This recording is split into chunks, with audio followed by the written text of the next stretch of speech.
আসসালামু আলাইকুম। প্রিয় দর্শক, অন্য মঞ্চের আলাপচারিতায় আপনাদের সকলকে আমন্ত্রণ জানাচ্ছি।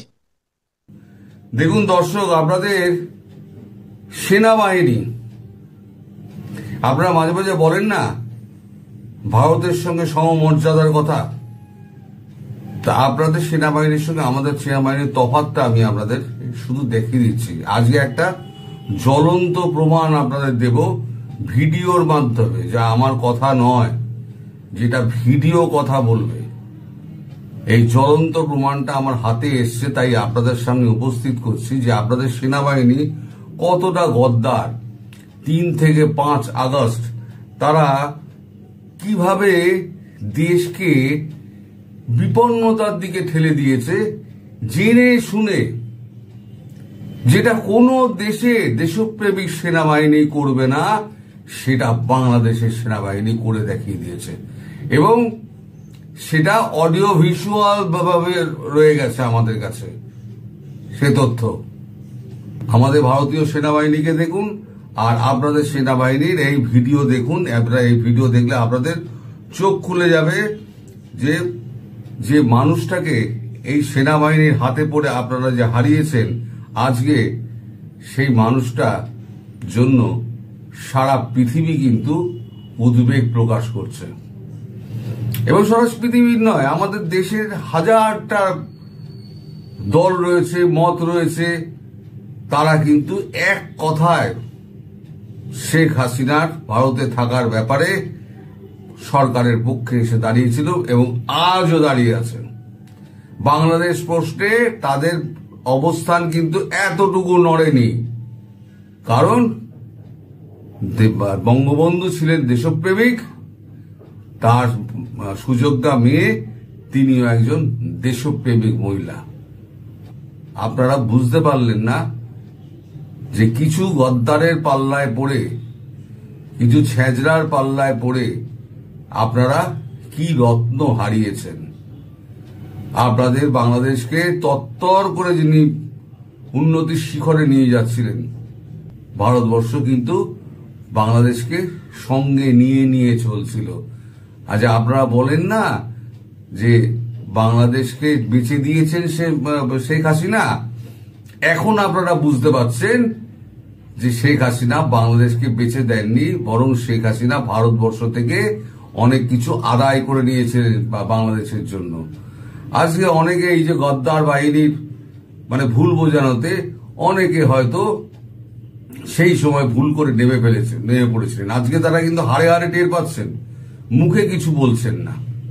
আমি বেশি কথা বাড়াবো না, শুধু 2-1টা কথা বলে আমি সোজা আপনাদের ভিডিওতে নিয়ে যাচ্ছি। দেশপ্রেমিক যারা, তারা পুরো ভিডিওটা দেখুন। আপনাদের চোখের সামনে আপনাদের সেনাবাহিনী ওয়াকারুজ্জামানের একেবারে জামা প্যান্ট খুলে যাবে। আমি কথা দিচ্ছি, জামা প্যান্ট খুলে যাবে। এই ভিডিও একেবারে 100% অরিজিনাল ভিডিও, আপনারা তথ্য যাচাই করে দেখে নিতে পারেন। আপনারা এখন দেখুন এই ভিডিওটা।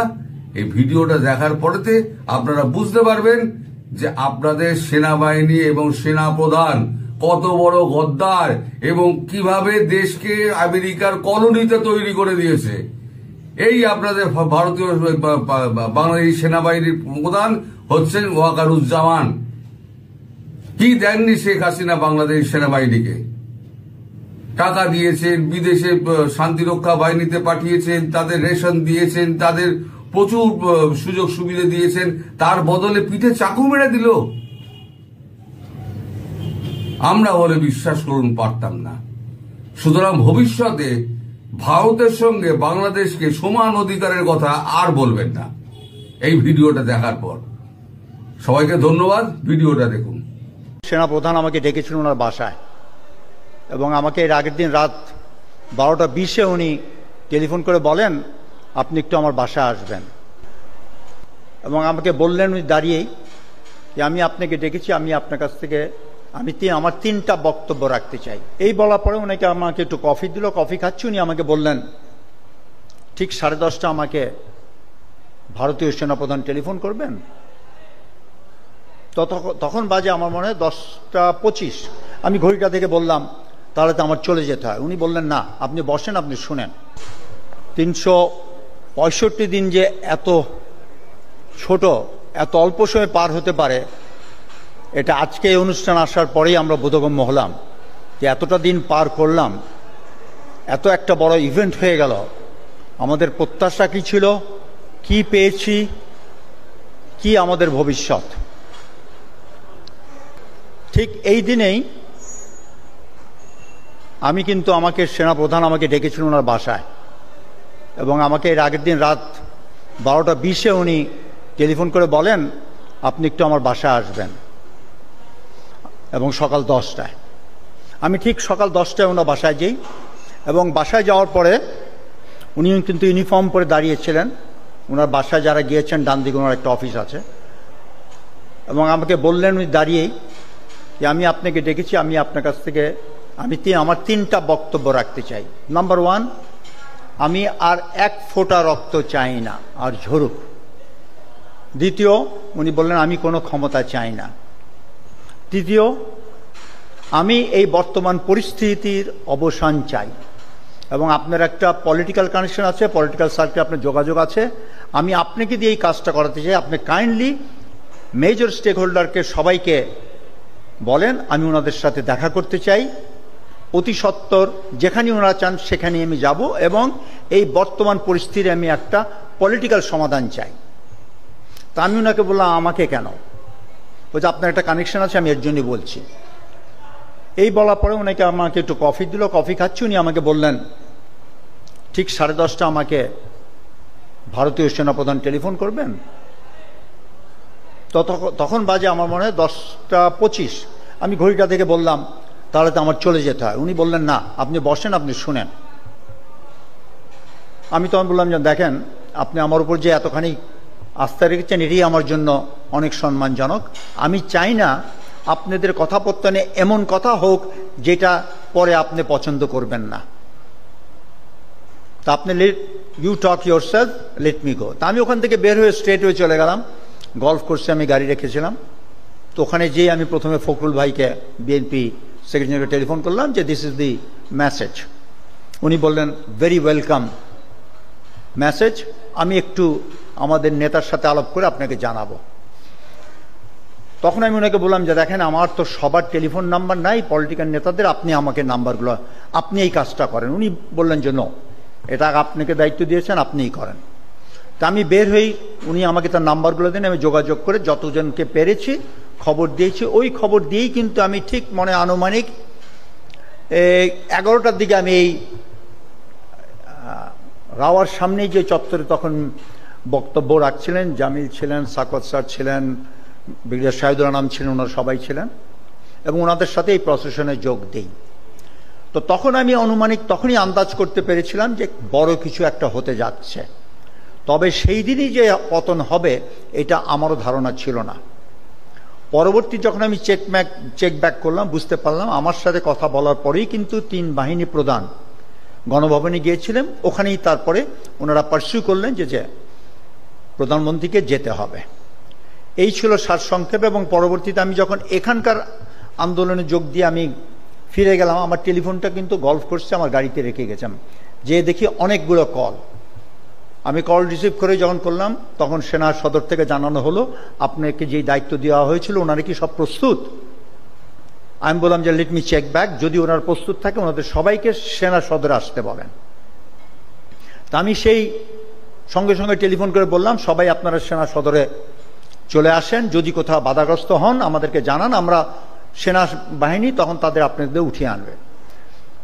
By around 1:15 most political people were already inside সেনাপ্রধান অফিসে, আমিও গেলাম ওখানে, সবাই ছিল তখন। 1:45 দিকে সেনাপ্রধান বললেন আমি এইমাত্র মেসেজ সংবাদ পেয়েছি আমাদের প্রধানমন্ত্রী দেশ ত্যাগ করেছেন। তখন একটা স্বস্তির একটা পরিবেশ সৃষ্টি হলো, সবাই এক্সাইটেড। এবং উনি এই কথা বলেই কিন্তু ওনার গেটের সামনে লাইভে টিভিতে গেলেন এবং এই ঘোষণা দিতে যে প্রধানমন্ত্রী দেশ ত্যাগ করেছেন এবং একটা অন্তর্বর্তী সরকার গঠন করা হবে। তিনি ওখান থেকে ফিরে এসে সব পলিটিক্যাল নেতাদেরকে বললেন যে আমি এখন রাষ্ট্রপতির কাছে যাব, আপনারা যদি আমার সাথে যান তাহলে এটা ভালো হয়। তখন অনেকেই বললেন যে না এটা আপনার ব্যাপার, আপনিই যান, আপনার করে দেন। তখন আমিও ইন্টারভিউ করলাম, তখন আনিস ভাই ছিলেন জেপি পার্টি, উনিও বললেন যে no, we must all go. কেন তখন আলোচনাটা এরকম হলো যে এমন একটা কোনো ডিসিশন রাষ্ট্রপতির সাথে যেটা সেনাপ্রধান নিয়ে আসবে, আপনাদের পলিটিক্যাল নেতাদের সেটা হয়তো আপনারা গ্রহণ নাও করতে পারেন। So let's go and decide and talk out face to face and whatever is the outcome let us be the acceptance of all. ওই ডিসিশনের উপরে নির্ভর করে দুটা কোস্টার দেওয়া হলো, সব political leader in the coasters, 3 services chief, এপিসিয়ান নিয়ে ঠিক 3টার সময় আমরা সেনাপ্রধানের অফিসের সামনে থেকে রওনা দিলাম বঙ্গভবনে। যেই মুহূর্তে আমরা পৌঁছালাম আমাদের মেইন গেটে, ক্যান্টনমেন্টে, তখন তো জনস্রোত, জন উল্লাস। তা আমরা 3টার সময় বের হয়ে 7টার সময় আমরা পৌঁছালাম বঙ্গভবনে, মাগরিব নামাজ পড়লাম, 7:30টায় রাষ্ট্রপতি আসলেন। রাষ্ট্রপতির সংক্ষিপ্ত বিবরণ রেখে উনি মির্জা ফখরুল ইসলাম আলমগীর উনাকে বক্তব্য রাখতে বললেন। উনি ওনার বক্তব্য রেখে ওই মুহূর্তে বললেন যে বেগম খালেদা জিয়াকে এই মুহূর্তে ওনাকে কারাবন্দি থেকে ওনাকে স্বস্তি দিতে হবে। তখন রাষ্ট্রপতি একটু অবজ্ঞা করলেন, বললেন যে দেখেন 3 দিন 4 দিন পরে তো আমরা একটা ইন্টারিম গভর্নমেন্ট করব, let the interim government decide যে ওনার ব্যবস্থার সম্বন্ধে। তখন কিন্তু সেনাপ্রধান, I am telling you right on the face of everybody, উনি বলেন যে no sir, you have the authority, you are the sole person, you have to release Begum Khaleda Zia instantly। আচ্ছা, এরকমভাবে সবাই বলার পরে আমার পাল্লা যখন এসেছিল আমি কিন্তু 3টা বলেছিলাম। 3টা কথা হচ্ছে, একটা কথা হচ্ছে যে পুলিশকে নিয়ে, কেন ডিজিএফআই চিফ তখন ওই কনফারেন্সে ছিলেন এবং ক্ষণে ক্ষণে উনি he was giving a running commentary as to what is happening in the various police stations in Dhaka. তো তখন ওই বক্তব্যে আমি বললাম যে দেখেন পুলিশের যে অবস্থা, আমরা সবাই জানি কেন পুলিশের এই করুণ অবস্থা। এই মুহূর্তে আমরা পুলিশের যেরকম প্রয়োজন, সেনাবাহিনী কিন্তু ক্ষণেকের জন্য হয়তো আইন শৃঙ্খলা পরিস্থিতি দেখভাল করতে পারে, কিন্তু বাস্তবে কিন্তু সেনাবাহিনী এইটা দিকক্ষণ করতে পারবে না। তাই পুলিশকে আস্থা আনতে হলে পুলিশে যারা বেশি বাড়াবাড়ি করেছে তাদেরকে ধরে অ্যারেস্ট করে তাদেরকে জনসম্মুখে যদি দেখা হয়, আইন তার নির্ধারিত গতিতে তার ব্যবস্থা নিবে, তাহলে হয়তো জনগণের মধ্যে সেই আক্রোশটা কমবে। দ্বিতীয় কথা ছিল যে ওই সময় একটা খবর ছিল সব জায়গায় যে সব নেতারা পালিয়ে যাচ্ছে এয়ারপোর্টের মাধ্যমে। এয়ার চিফ ওখানেই ডিসিশন দিলেন airport will be closed immediately. The third point, আমাকে হাসান নাসির টেলিফোন করেছিল যখন আমি ওখানে বসেছিলাম রাষ্ট্রপতি ভবনে, যে এখানে আমরা আয়নাঘরের সামনে, ডিজিএফ এর সামনে আমরা এবং যারা ক্ষতিগ্রস্ত পরিবার, যাদের পরিবাররা ঘুম খুন হয়েছিল তারা এখানে দাঁড়িয়ে আছে, আমরা এই আয়নাঘরে যারা আছে তাদেরকে আমরা এখান থেকে বের করে আনতে চাই। আমি এই কথাটা রাষ্ট্রপতির সামনে উঠালাম। রাষ্ট্রপতি একটু আশ্চর্য হলেন, আয়নাঘর বলতে কিছু আছে কি না। উনি একটু সন্দেহ পোষণ করলেন। আমি বললাম যে দেখ মহামান্য রাষ্ট্রপতি, আয়নাঘর আছে কি না এটা আমিও জানি না, আপনিও জানেন না। Whether it is virtual or real we have no idea. এখানে তো ডিজিএফআই চিফ আছেন, লেট হিম ক্লিয়ার।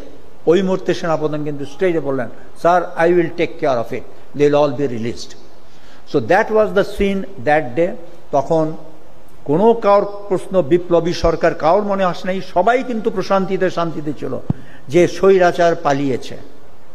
তো যাই হোক, আমার আজকে বক্তব্যের মধ্যে একটা আমি বলতে চাই, যেটা আমরা যারা রিটায়ার্ড অফিসাররা, Mirpur DSS basically leading role, রাও অনেক রোল প্লে করেছে এখানে, যে আমরা যেই আমাদের যতখানি অংশগ্রহণ ছিল, it had a tremendous significance, যেই সিগনিফিক্যান্স আজও পর্যন্ত the nation has not recognised.